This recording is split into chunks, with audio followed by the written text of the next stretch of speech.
श्री सद्गुरु महाराज की जय। सत्संग योग।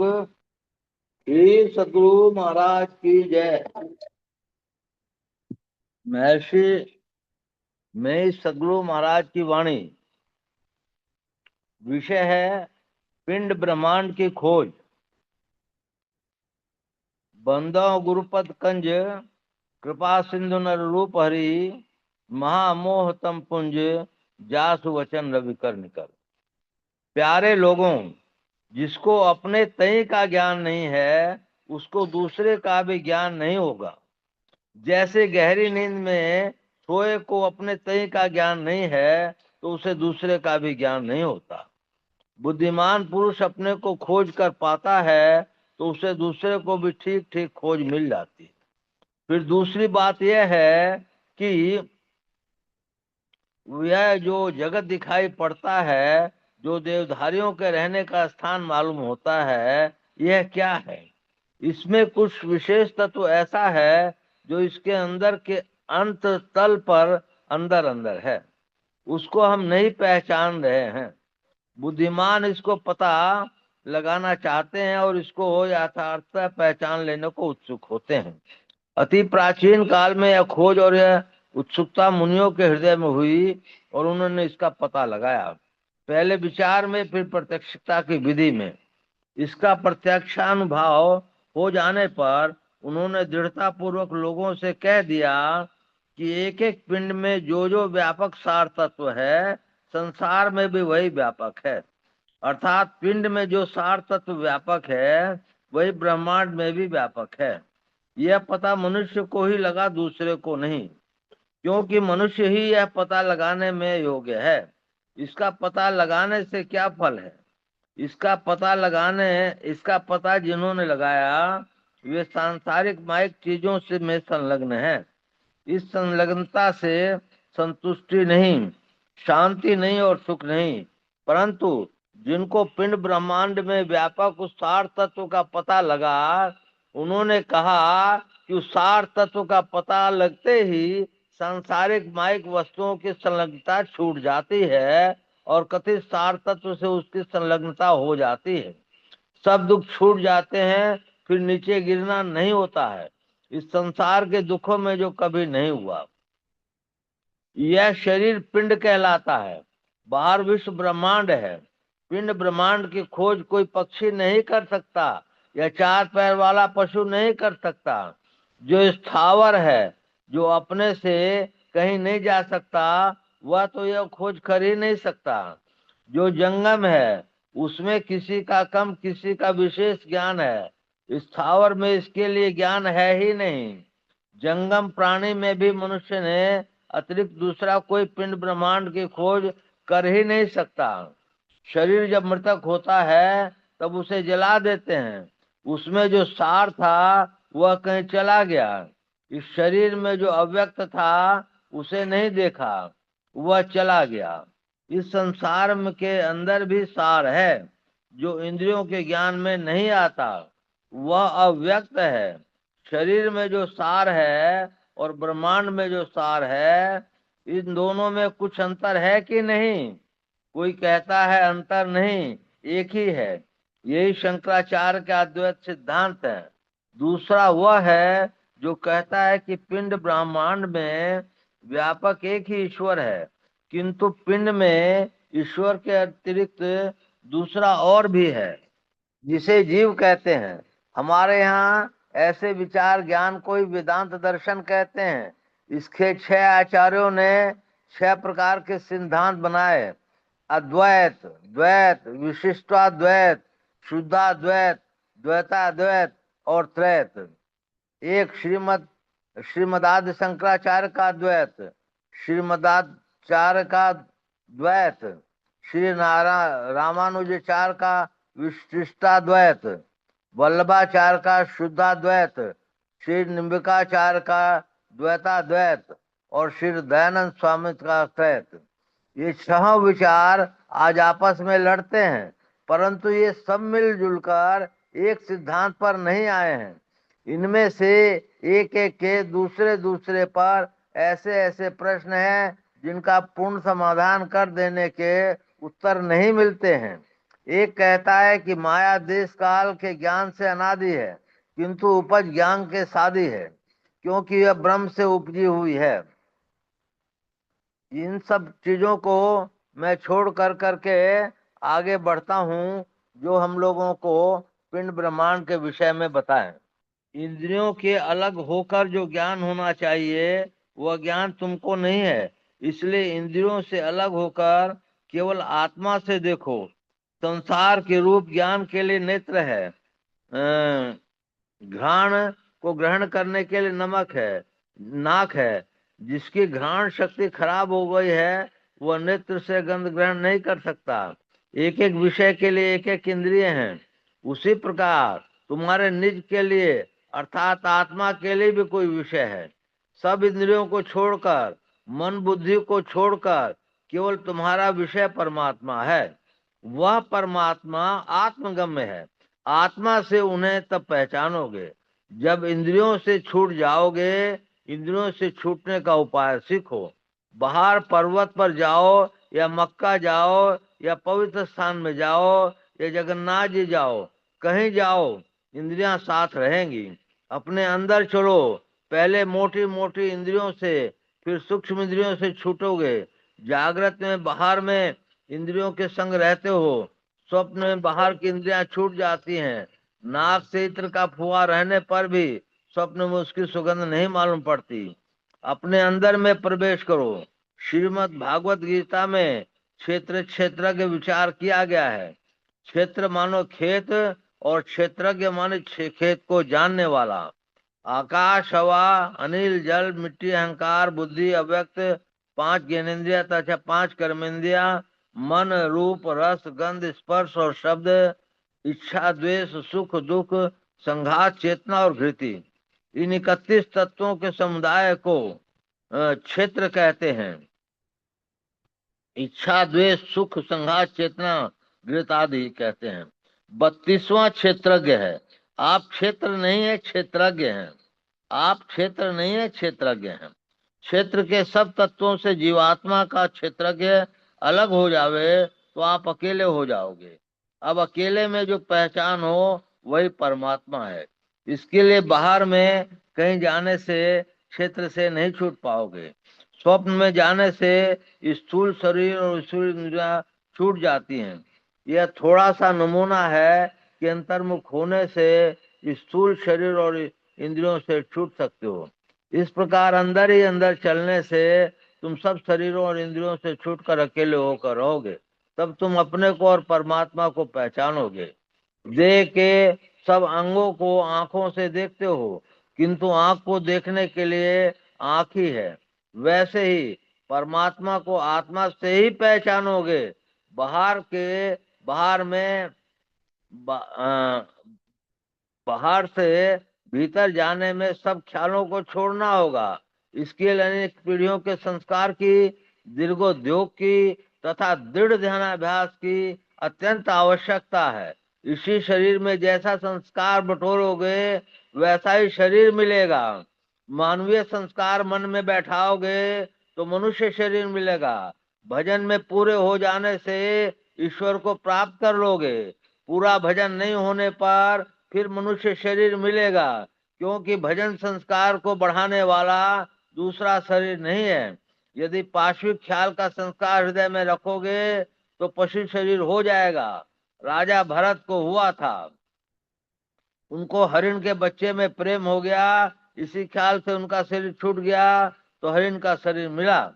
पूर्व जन्म के तप के कारण उनका ज्ञान नष्ट नहीं हुआ था। इस शरीर को पाकर वे बहुत पश्चाताप करने लगे। उनका वह हरिण का शरीर छूटने पर ब्राह्मण कुल में जन्म हुआ और उनका नाम जड़ भरत पड़ा। ईश्वर का भजन करो, सदाचार का जीवन बिताओ। भजन में अपूर्ण रहने से दूसरे जन्म में मनुष्य होना ध्रुव है। मन को एकाग्र कर भजन करो। पूजा पाठ के द्वारा मन को एकाग्र करते हैं, जप के द्वारा एकाग्र करते हैं। एकाग्रता एक बिंदुता तक है। जब तक एक बिंदुता नहीं होगी पूर्ण सिमटाव नहीं होगा। पूर्ण सिमटाव के लिए एक बिंदुता प्राप्त करो। एक बिंदुता में पूर्ण सिमटाव होगा। ऐसे सिमटाव वाले की ऊर्ध्वगति हो जाएगी। तुलसी साहब ने कहा है, सूरत शिरोमणि घाट गुमठ मठ मृदंग बजे। 9 दरवाजा शिरोमणि घाट नहीं, 10वां दरवाजा शिरोमणि घाट है। यहाँ पर सिमटाव होने से मृदंग बजेगा। तुलसी साहब के वचन पर विश्वास करो तथा ध्यान बिंदु उपनिषद से पढ़ो। बीजाक्षरम परम बिंदु ना तस्यो परिस्थितम सशब्दाक्षरे क्षीणे निशब्दम परमम पदम। योग शिखोपनिषद में लिखा है, बिंदु पीठ निर्विनय नाद लिंगम स्थितम, यही संतमत है। मुझे किसी संप्रदाय द्वैत अद्वैत विशेष द्वैत शुद्धाद्वैत द्वैतवादी तरह तथा से झगड़ा नहीं। मैं किसी का खंडन नहीं करता। मैं कहता हूँ कि परमात्मा को पहचानने के लिए चलो। चलने के लिए बाहर जाना छोड़कर अंदर में चलो। अंदर में चलने के लिए कोट कमजीन तथा कुर्तेपन शरीरों को उतारो। शरीर रहित जीवात्मा को परमात्मा का साक्षात्कार होगा। इसलिए जिस युक्ति से सब शरीरों से रहित हो गए वह यत्न करो। सदाचार का पालन करो। सबके लिए हित की बात है। बहुत प्राचीन काल में केवल यज्ञ था, पीछे कुछ देव उपासना का ख्याल हुआ और पीछे चलकर अध्यात्म ज्ञान हुआ। अध्यात्म ज्ञान से निर्णित पद पर आरूढ़ करा देने के लिए योग शास्त्र बना। श्री सद्गुरु महाराज की जय। बोले प्रेम से श्री सद्गुरु महाराज की जय। मंगल मूर्ति सतगुरु मिल में सर्वाधार। मंगल में मंगल करण विनमो बारंबार।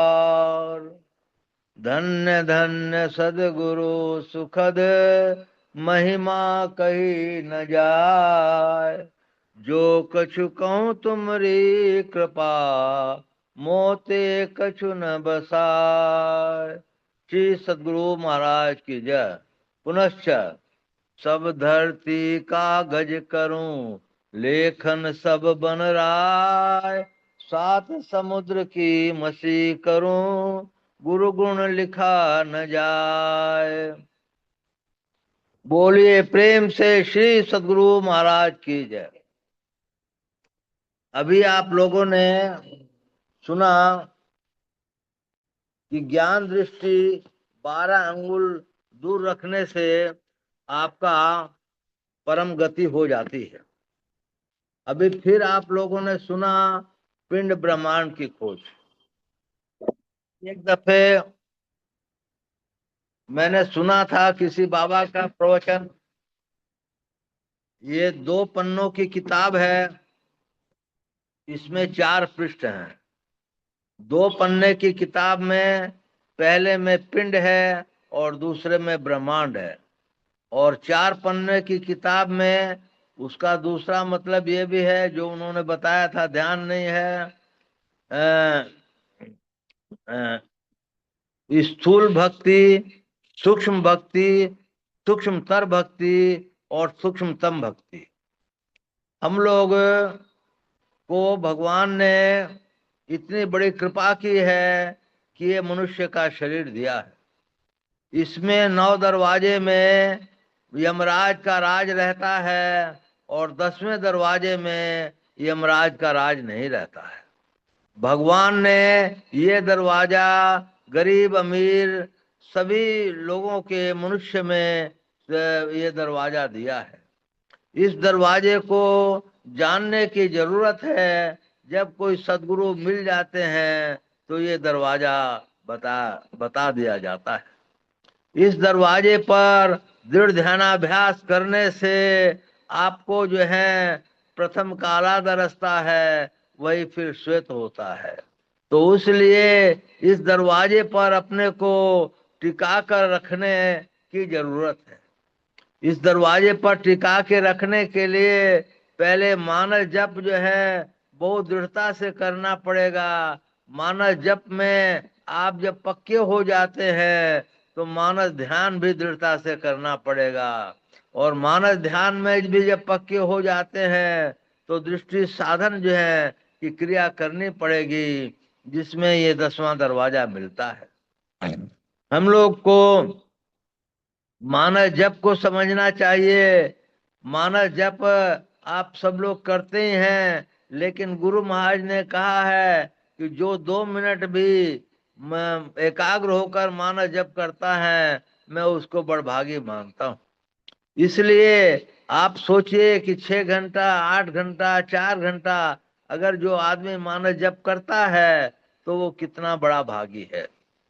इसी तरह से मानस ध्यान के लिए कई दफे मैंने बताया है, रामचरितमानस की चौपाई संख्या 5 में, यदि आपका मानस जप नहीं हुआ है तो मानस ध्यान नहीं होगा।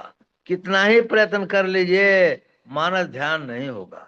मानस जप के जगह बहुत से लोग श्वास जप भी करते हैं, बहुत से लोग 500 जप भी करते हैं, बहुत से लोग बोल के भी जप करते हैं। किसी भी तरह आप जप कीजिए, लेकिन अंत में पहुंचिएगा मानस जप, क्योंकि वही जपों का राजा है। इस तरह से यदि जप पूरा हो गया, स्थिति ऐसी आ गई कि आप जो हैं मानस ध्यान में पहुंच जाते हैं, तो मानस ध्यान बड़ा भारी उपकारी चीज है, बहुत ही उपकारी चीज है। और मानस ध्यान में पहले आप गुरु मूर्ति के दर्शन करते हैं, फिर जो है 10वें द्वार आज्ञा चक्र पे गुरु मूर्ति के स्क्वायर रूप में दर्शन करते हैं। ये असली मानस ध्यान हुआ। इस मानस ध्यान के हो जाने से दृष्टि साधन में योग्यता मिलती है, और आप जिस चीज के खोज में लगे हुए हैं, बिंदु ध्यान हो जाता है। बिंदु ध्यान में 2 बिंदु हैं, एक श्यास है, एक सफेद है। प्रथम काला दरसता है, वही फिर श्वेत होता है। बिंदु ध्यान में आप चले जाते हैं। बिंदु ध्यान में जाने के बाद आपका रास्ता खुल जाता है। आप जो है प्रकाश मंडल में स्थिति अपनी बना लेते हैं। सहस्त्र दल कमल में जहां पर आपको चंद्रमा, तारे वगैरह नजर आते हैं आंख बंद करते हुए, तो उसके बाद जो है आपको दिन का सूर्य नजर आता है। अब ये तो हुई ब्रह्मांड की बात। पिंड की बात है कि स्थूल भक्ति, सूक्ष्म भक्ति, सूक्ष्मतर भक्ति और सूक्ष्मतम भक्ति। सॉरी, ये भी ब्रह्मांड की बात है।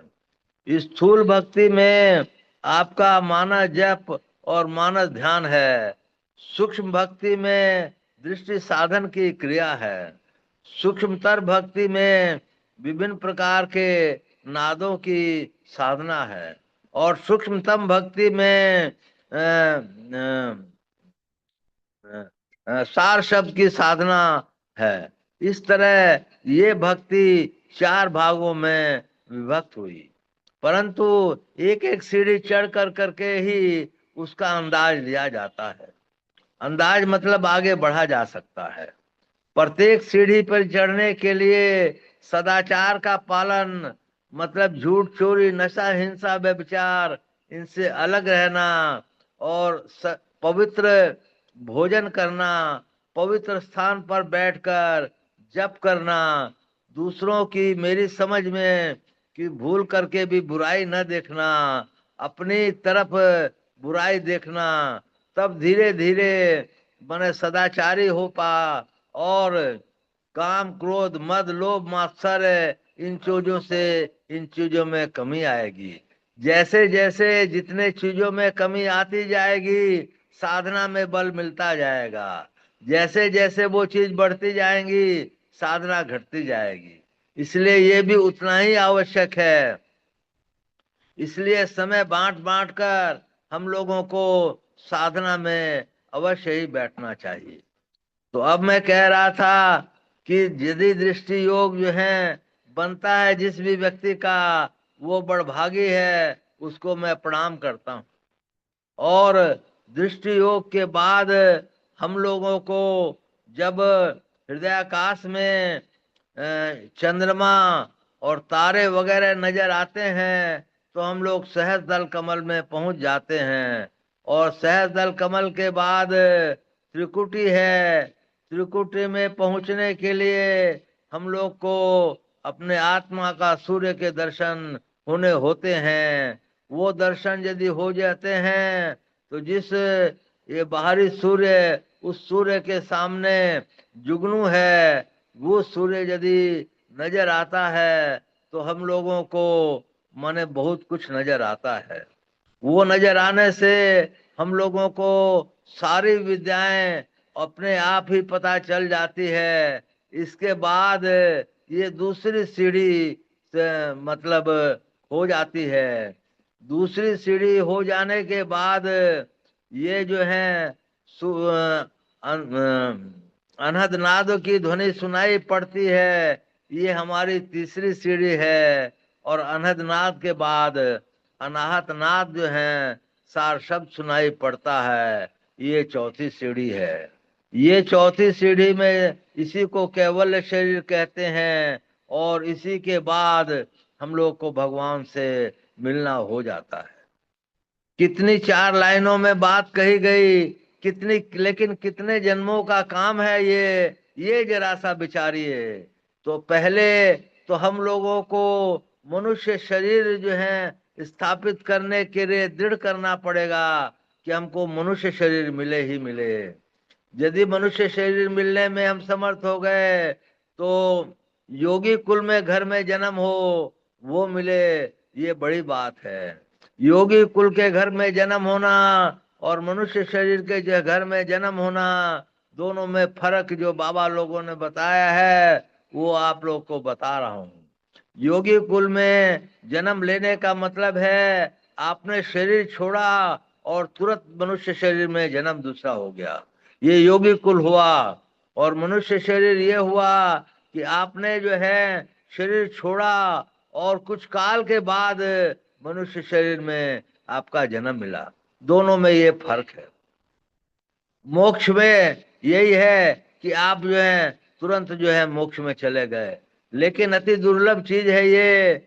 बहुत जन्मों का काम है, एक जन्म का काम नहीं है। एक जन्म में खटकते खटकते, क्योंकि रिद्धि सिद्धि भी आपको भटकाती हैं, दिव्य दृष्टि भी आपको भटकाती हैं, और बहुत सारी शक्तियां आती हैं वो भी नीचे जो है ले जाती हैं। इसलिए वो एक जन्म का काम रह नहीं जाता है, कई जन्मों का काम है। इसके लिए हम लोगों को पहले अपना निश्चय सिद्धांत तय ये कर लेना चाहिए कि मनुष्य शरीर तो हमको मिले। मनुष्य शरीर मिलने की गारंटी हो जाने का मतलब ये है कि आप ध्यान साधना में इतने लगे हुए हैं, इतने लगे हुए हैं कि आपको ध्यान साधना के अलावा कुछ सोचता नहीं है, तो मनुष्य शरीर गारंटेड गारंटेड गारंटेड मिलेगा। आपको इसकी ख्याल रखनी चाहिए कि मैं इस शरीर को छोड़ करके फिर कहाँ जाऊंगा। तो मैं इस चीज की गारंटी कम से कम कर लूं कि मुझे मनुष्य शरीर तो मिले ही। मनुष्य शरीर सब शरीरों में श्रेष्ठ है। इसलिए आप श्रीमान के घर घर जन्म लें या कहीं जन्म लें, आपको पहले मनुष्य शरीर मिले, इसकी गारंटी कर लीजिए। इसकी गारंटी करने के लिए आपको मानस ध्यान और दृष्टि साधन करना चाहिए। दृष्टि साधन के करने से यदि आप प्रकाश मंडल एक दफे भी देख लेते हैं तो कुछ न कुछ उसका प्रभाव पड़ना चाहिए। और प्रकाश मंडल में सदा स्थित रहते हैं तब तो फिर मने उसका कहना ही क्या। उनको जो है मैं जो भी दृष्टि साधन की क्रिया में प्रबल हैं, मतलब जो हमेशा दृष्टि साधन में रहते हैं, उनको मेरा अनंत प्रणाम है, अनंत प्रणाम है। दृष्टि साधन के रहने का परोसा मतलब क्या है, त्रिकुटी में जो रहते हैं उनको बहुत बहुत मेरा प्रणाम है, बहुत बहुत मेरा प्रणाम है। इसलिए हम लोगों को ऐसे गुरु मिले, ऐसा परिवार मिला, ऐसी सभ्यता मिली कि हम लोग चाहें तो अभी भी समय है कि अपने को ध्यान में लगा दें। ध्यान में लगाने से गुरु को याद करें, गुरु की कृपा होगी तो वो जरूर जो है एक आपको जो है सही रास्ते पर पहुंचा देंगे। मैं एक कथा सुनाता हूँ आप लोग को। तुलसीदास जी बहुत बड़े संत हुए। जिस समय वो संत नहीं थे, नाभाजी भक्त उनके घर पे आए। उन्होंने उनको जीवने का न्योता दिया कि हमारे यहाँ भोजन है, आप कृपया भोजन करने के लिए आइए। लेकिन तुलसीदास जी विचारों के ये थे कि मैं छोटी जाति में नहीं जाऊं। उन्होंने कहा कि ठीक है मैं आऊंगा, लेकिन वो विचार करने लगे कि छोटी जाति में जाना तो उचित नहीं है, तो मैं आधे पौने घंटे बाद जाऊं तो उनका हो भी जाएगा और मेरा भोजन भी हो जाएगा। आधे पौने घंटे बाद गए। नाभा जी ने बहुत देर तक इंतजार किया, फिर जो है पत्तल चला दी। पत्तल जब खत्म हो गई, तब थोड़ी देर के बाद तुलसीदास जी वहां पहुंचे। तुलसीदास जी वहां पहुंचे तो उन्होंने कहा नाभा जी ने कि पत्तल तो समाप्त हो गई। तो जन्मों जन्मों के उनके मतलब विचार थे, शुद्ध विचार थे। उन्होंने नाभा जी की दोनों जूतियां ली। बोले कि एक हाथ में, एक जूती में दाल दे दीजिए और एक में माने चावल दे दीजिए। नाभा जी ने उन्होंने अपनी छाती से लगा लिया। मतलब नाभा जी ने इतना आशीर्वाद दे दिया कि जाओ तुम्हारी आत्म ज्योति ये हो। और उनको अपने आत्मा के दर्शन हो गए और उस समय से वो संत कहलाने लगे। मेरी इस बात से कहने का मतलब है, कितना भी संघर्ष करते रहिए, कितना भी कुछ करते रहिए, अगर गुरु महाराज को हृदय में उगा नहीं लिया तो वो जो है काम बनने में कठिनता है। इसलिए गुरु महाराज को हृदय में उगाने का प्रयत्न कीजिए। गुरु महाराज जब आ जाएं तो सब काम आपका सुविस्ता से हो जाएगा। उस काम को कोई भी नहीं रोक सकता। तब जो है आप जो है आगे बढ़ने में सफलता प्राप्त करेंगे। इसी तरह हमेशा मैं सुनाता रहता हूँ, नदी किनारे घर किया कर्जा कर कर खाए, कर्जदार जब मांगा ना आए घुसक नदी में जाए। नदी किनारे माने कौन सी नदी? सुषुम्ना नदी, सरस्वती नदी। घर किया मतलब अपना वहां पर ध्यान रखा, वहां पर मतलब आपने वो उसमें ये किया। तो नदी वो सुषुम्ना नदी के किनारे आप रहते हैं तो कर्जा कर कर खाए। कर्जा क्या होता है? पाप और पुण्य, यही दो कर्जे हैं। कर्जा आपका चूंकि एकाग्र मन से रहेंगे तो कर्जा बनने की जगह ही नहीं है, फिर भी बन भी गया तो वो पापों धूलित होता है। जैसे यदि शैल समम पापम विस्तीर्णम बहुयोजनम विद्यते ध्यान योगे न नान्यो भेद कदाचना। यदि पहाड़ के समान पाप हो तो वो भी ध्यान योग से नष्ट हो जाता है। इसलिए यदि कुछ पाप बचे भी हैं तो वो ध्यान योग से नष्ट हो जाएंगे। तो मैं कह रहा था, नदी किनारे घर किया कर्जा कर कर खाए, कर्जदार जब मांगा ना आए घुसक नदी में जाए। तो आपकी ऐसी स्थिति आप बना लो कि आप जो है जब भी किसी भी स्थिति में बैठे हो, वो कुछ भी कर रहे हो, तो आप जो है सुषुम्ना सरस्वती में अपने को डुबा लो। कोई काल जो है यमराज आपके पास नहीं आ सकता। तो यमराज जब नहीं आ सकता तो आपके पास आप कहाँ जाओगे? ईश्वर के पास जाओगे, गुरु के पास जाओगे, तो आपको जो है कहीं पर कोई खतरा नहीं रह जाता है। इसी तरह से हम लोगों का प्रथम उद्देश्य ये होना चाहिए कि हम लोग को मनुष्य जन्म तो मिलना ही है, मिलना ही है। उससे आगे की सोचिए कि योगी कुल में हमको जन्म हो जाए तो अति श्रेष्ठ है। इसके लिए ध्यान भजन और सत्संग करना चाहिए। छोटी छोटी बातों में चित्त नहीं लगाना चाहिए, सांसारिक बातों में नहीं उलझना चाहिए। आपका समय और मन और बुद्धि तीनों बर्बाद होते हैं। बुद्धि सोचने लगती है, मन करवाने लगता है। इसलिए आप अपने एकांत में बैठकर सत्संग ध्यान और भजन क्यों नहीं करते हैं?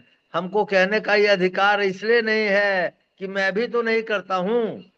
दिन भर बैठे बैठे दिन भर बैठे बैठे जो समय खाली मिले उसमें जाप कीजिए, ध्यान कीजिए, सत्संग कीजिए और सत्संग संबंधी बातों को दूसरे से करते रहिए, तो आपका ये लोक और परलोक दोनों बनेगा। आप समय बांट बांट करके सांसारिक कामों को छोड़ने को मैं नहीं बोलता हूँ, उनको भी कीजिए, लेकिन हर एक समय ये ध्यान रखिए कि मेरे को सत्संग में रहना है, सत्संग में डूबना है, जाप हमेशा करना है, तन काम में मन राम में, ऐसी स्थिति बनाने का प्रयत्न हर एक जीवात्मा को करना चाहिए। तो वो जीवात्मा कितना सुखी होगा इसका अंदाज वो जीवात्मा ही कर सकता है जब उसको फल मिलेगा। तो इसलिए हमारा यही ख्याल है और सभी संतों का यही ख्याल है कि हम लोग जो हैं सत्संग में लगे रहें, दिन रात भजन करते रहें, आसन शुद्ध आहार दृढ़, आसन दृढ़ आहार दृढ़, नेम दृढ़वत हो, तातो कछु पाइए नहीं तो रहिए सस्त होए। मतलब हम लोग का आहार जो है सात्विक होना चाहिए, और आहार जो है पसीने की कमाई का होना चाहिए, शुद्ध होना चाहिए और नियमित समय पर होना चाहिए। सोना जागना भी उसी तरह से नियमित समय पर होना चाहिए। उस शास्त्र तो ये कहते हैं कि चारों पहर से जाग, चार पहर नहीं जग सके तो पिछले पहरे जाग। यदि पिछले पहर भी होते नहीं जागते हैं तो उनको पाप लगता है। जागे ना पिछले पहर, करे न गुरु मत जाप, मुंह फाड़े सोवत रहे तिनको लागे पाप। हे गुरु महाराज, ऐसे शब्द हृदय से बोलते हुए भी खराब लगता है, लेकिन मैं आप लोगों से प्रार्थना करता हूँ कि पिछले पहर तो जरूर जाग के अपने ध्यान में बैठ जाइए, ताकि आगे का जन्म सफल हो जाए और ये जन्म भी सफल हो जाए। गुरु महाराज कहा करते थे, धन दौलत तो एक लिफाफा है और ध्यान असली कीमत है। प्रभु ध्यान की कीमत लेते हैं। जौहरी जो है एक सोने का बर्तन देता है तो उस सोने का कीमत लेता है, जो पैकेट में देता है उसकी कीमत नहीं लेती। इसी तरह वो पैकेट तो संसार है, ये रुपया पैसा धन दौलत खार खजाना है, लेकिन असली चीज तो वो भक्ति है, जिसको हम लोग कमती समझ पाते हैं। इसलिए भक्ति में ध्यान रख के अगले जन्म को मनुष्य जन्म निश्चय हो और माने मोक्ष प्राप्त हो तो अति उत्तम हो। इतना ही आप लोग के सेवा में कहा। सबको मेरा प्रणाम। जय गुरु महाराज।